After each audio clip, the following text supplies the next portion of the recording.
Well, I'm Jaginder Rana.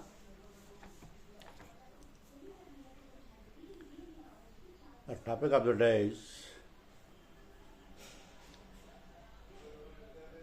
engineering insurance policies. Engineering insurance policies.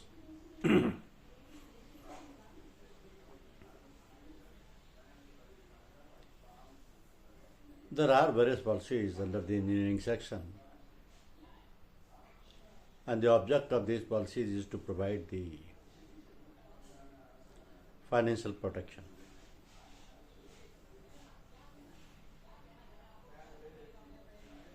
There are number of policies under this section. Some of them are annual policies and rest of them are project related policies, or you can say long term policies.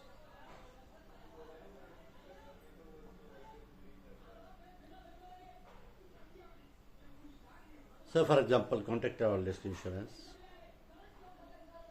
This policy is designed to protect the interest of contractors and principals in respect of civil engineering projects like buildings, bridges, tunnels, etc. The policy provides an all-risk cover. Every risk is covered and which is not specifically excluded. This means that almost any sudden and unforeseen loss or damage occurring during the period of insurance to the property insured on the construction site is indemnified. The more important causes of losses indemnifiable under the CR policy are fire, lightning, explosion, flood, windstorm, earthquake, theft and burglary, accidental damages, collapse, impact, etc., act of terrorism, etc. The policy can be extended to cover the third-party liability and other exposures. Sum insurance is required by the policy to be equal to the estimated completed directed value of the contract works, inclusive of materials, wages, construction cost, freight, costume duties, and items supplied by the principal. If the sum insured is less than the amount required to be insured, the insurer will apply average clause to the extent of underinsurance. Cover shall commence from the commencement of the work or after the unloading of the property insured at the site, whichever is earlier. The cover expires when the completed part thereof is taken over or put into service, or the date specified in the policy, whichever is earlier. Similarly, erection or less policy. The erection or less insurance policy, also known as the storage cum erection policy, which is concerned with the erection of electrical plant and the machinery and the equipment and structures involving no or very little civil engineering work. So the coverage is same as under CR policy. Third party liability may be added. The sum insured shall be the completed directed value of the property, inclusive of the freight, etc., and the cost of erection. Average is supplied if there is under insurance. The insurance shall commence from the time of unloading of the property at the site and shall continue until the first test operation or test loading is concluded, whichever is earlier. Then marine cover erection policy. Cover under a standard ER policy commences with the delivery of the first consignment of plant and machinery at the site of erection. This would mean separate marine transit policy for imported equipments and inland transit policy for indigenous equipment.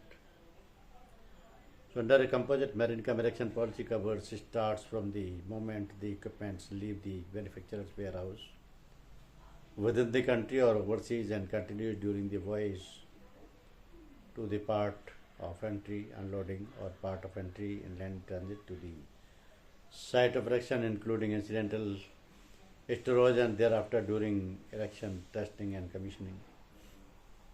So the marine cover is against all risk of physical loss or damage as provided by the marine policy with the institute cargo clause, air risk, attached to war, strike, riot, and civil commotions are additional perils which can be covered. The machinery breakdown policy is there, and several property under the policy are boilers, electrical machinery, mechanical, and lifting equipments. The policy covers unforeseen and sudden physical damage by any cause subject to accepted risk to the insured property. Sum insured is the current replacement value. The next one is contractor's plant and machinery policy. An annual policy can be granted to a contractor who may be using this plant and machinery at different projects during the course of the year. So the standard contractor's plant and machinery policy covers unforeseen and sudden physical loss or damage from any cause subject to the specified exclusions. And boilers and process plant policy.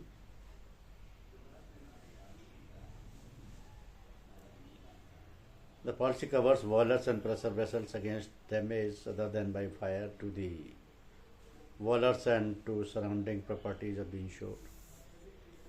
Third party legal liability of the insured on account of bodily injury to the persons or damage to the property. The next one is machinery loss of profit policy. Whereas the machinery insurance or the boiler and pressure vessel insurance policies indemnify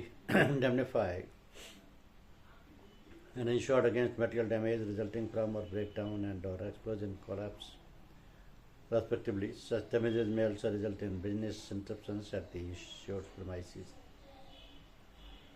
And not only would the manufacturer be unable to make the profit from the which he had to be making, but there would also be several continuing expenses to meet, although the business was no longer earning the money to pay them. In addition, an effort to reduce the degree of interruption of the business, the manufacturer may adopt alternative measures but at increased costs. These losses are covered under machinery loss of profit policy. It's a condition of the MLOP policy that a claim must first be admitted under the concurrent material damage policy, that is machinery or boiler policy, before a claim becomes admissible under the machinery loss of profit policy. The next one is advance loss of profit insurance. This is also known as the delay in startup policy, that is called DSU, delay in startup policy. The policy covers financial consequences of a project being delayed because of accidental damage to the project materials. The deterioration of stock insurance. They cover against the risk of deterioration of stocks following breakdown of the refrigeration plant and machinery, a claim for which is admissible in terms of the concurrent machinery breakdown policy. Next is electronic equipment policy. The policy is divided into three sections. First is equipment section. The cover applies to any unforeseen and sudden physical loss or damage from any causes other than those specifically excluded in a manner necessitating repair or replacement. Some examples of exclusions are loss or damage caused by failure or interruption of any gas, water, or electricity supply, then loss or damage due to wear and tear, etc. And a maintenance contract with the computer markers is warranted in the policy. Section 2 is the external data media, that is section 2. The coverage applies if the external data media specified in the schedule, type and quantity, inclusive of the information stored, which can be directly processed in EDP system, suffers material damage by a peril covered under section 1 of the policy. So the sum insured shall be the amount required for replacing lost or damaged data media by new material and for reproducing the lost information. The special exclusion relating to section 2 is any cost arising from false programming, punching, or inadvertent cancelling of information, etc.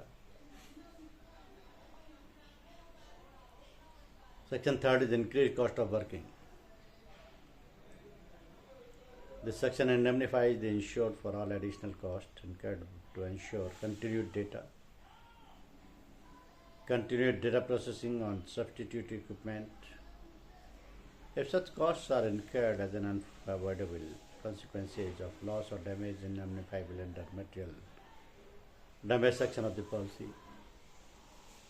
So the indemnity period commences with the putting into use of the substitute equipments, may be up to 12 weeks, 26, 40 or 52 weeks. These are a few engineering policies which are divided into two categories, that is annual and long-term policies. According to phase also they are divided into construction phase and operational phase. Most of the policies relate to the operational phase because during the operations there could be repair or maintenance or even breakdowns or electrical or mechanical losses to these policies.